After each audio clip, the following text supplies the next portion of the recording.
அன்பின் இரட்சகர் இயேசு கிறிஸ்துவின் நாமத்தில் அன்னையர் தின நல்வாழ்த்துக்கள். உலகம் முழுவதிலும் தாயினுடைய அன்பை கொண்டாடுகிற இந்த நாளிலே வேதத்தினுடைய வெளிச்சத்திலே ஆண்டவர் தாயினுடைய அன்பை சொல்லி தன்னுடைய அன்பை அந்த தாயின் அன்போடு கூட ஒப்பிட்டு பேசுகிறதை நாம் காண முடியும். தாய்க்கு எத்தனை கனத்தை கொடுக்க வேண்டும், எத்தனை மரியாதையை கொடுக்க வேண்டும் என்று சொல்லி வேதம் முதலிலே நமக்கு கற்றுக் கொடுக்கிறது. உன் தகப்பனையும் உன் தாயையும் கனம் பண்ணுவாயாக என்று சொல்லுகிறது. தன் தாயை அடிக்கிறவன் கொல்லப்பட வேண்டும் என்று வேதம் சொல்லுகிறது. தன் தாயை சபிக்கிறவன் கொலை செய்யப்பட கடவன் என்று வேதம் சொல்லுகிறது. தன் தாயையும் தகப்பனையும் தூஷிக்கிறவனின் தீபம் இருளில் காரிருளில் அணைந்து போகும் என்று சொல்லுகிறது. இத்தனையாய் வேதம் எச்சரித்து விட்டு ஏசாயா தீர்க்கதரிசியினுடைய புத்தகம் 66ஆம் அதிகாரம் 13ஆம் வசனத்திலே ஒருவனை அவன் தாய் தேற்றுவது போல நான் உங்களை தேற்றுவேன். அத்தனையாய் அன்பு செலுத்தக்கூடிய ஒரு தாய்க்கு கொடுக்க வேண்டிய கனத்தை, கொடுக்க வேண்டிய மரியாதையை கொடுக்கணும். அடிக்கக்கூடாது, சபிக்கக்கூடாது என்றெல்லாம் வேதம் நம்மை எச்சரிக்கிறதே.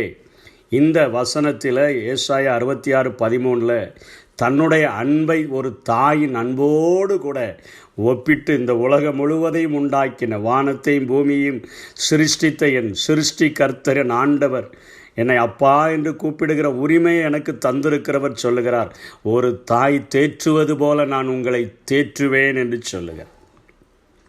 ஒரு தாய் தேற்றுவது போல ஒரு சிறந்த தாயினுடைய தேற்றுதல்கள் எத்தனை இனிமையானது என்பதை இந்த வசனத்திலிருந்து உணர்ந்து கொள்ள முடிகிறது.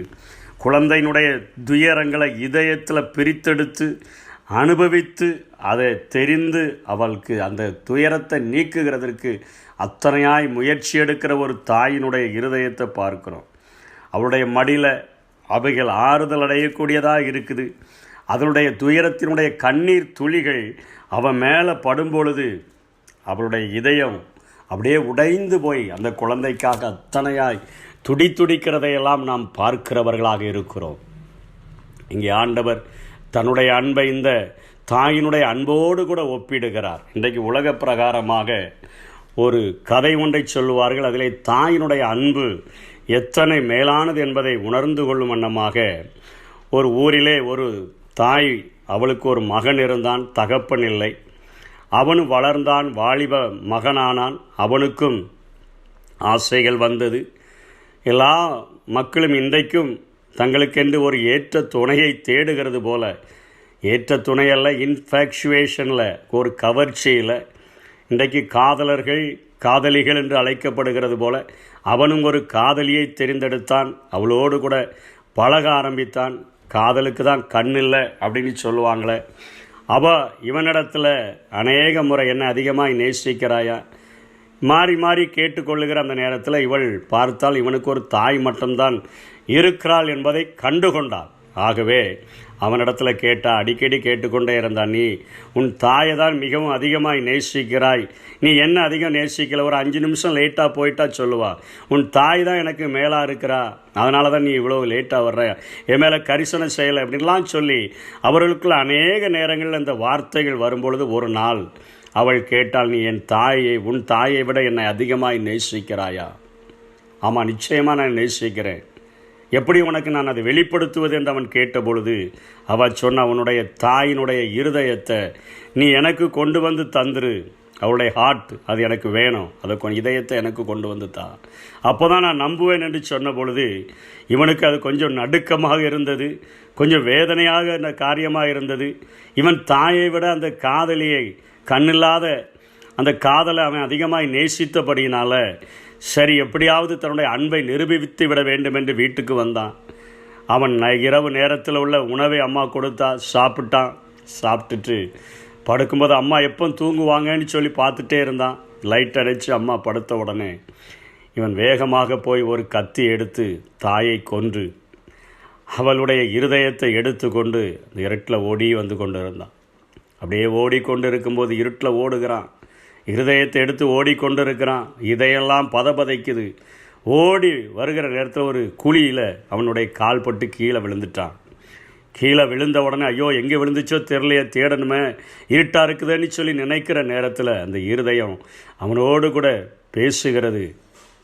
கீழே விழுந்துட்டியாப்பா, எதுவும் அடிபடலையான்னு சொல்லி அந்த இடத்துல நொறுங்கி போய்விட்டான், உடைந்து போயிட்டான். இத்தனை நேசமா என்னுடைய சொந்த கைகளினாலே கொன்று அந்த இருதயத்தை வெளியே எடுத்துட்டு நான் ஓடி வந்தனேன், நான் கீழே விழுந்துட்டு நான் என்னை கேட்கிற ஒரு இருதயமான்னு சொல்லி அந்த இடத்துல உடைந்து நொறுங்கி போனான்.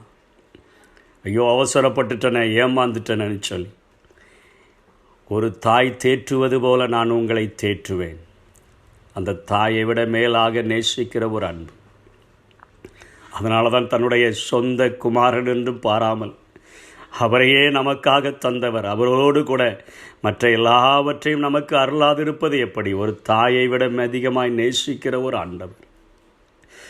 பாவம் செய்கிற பிள்ளைகள் நரகத்துக்கு போய்விடக்கூடாது. இத்தனையாய் மகிமையாய் பரலோகத்தை நான் உண்டாக்கி வைத்திருக்கிறேனே, நான் அவர்களை தேற்ற விரும்புகிறேன். அவருடைய பிரச்சனைகளிலே, அவருடைய பாடுகளிலே, அவருடைய வேதனைகளிலே எல்லாவற்றையும் அவருடைய பெருமூச்சையே எனக்கு தெரியும் எதற்காக பெருமூச்சு விடுகிறார்கள். எல்லாவற்றிலும் ஒரு தாயைப் போல நான் உதவி செய்ய விரும்புகிறேனே என்று சொல்லி அங்கலாய்க்கிற ஒரு ஆண்டவர் தான் இன்றைக்கும் நம்முடைய அருகில் இருக்கிறார். கிருபையின் காலத்தில் வைக்கப்பட்டிருக்கிறோம்.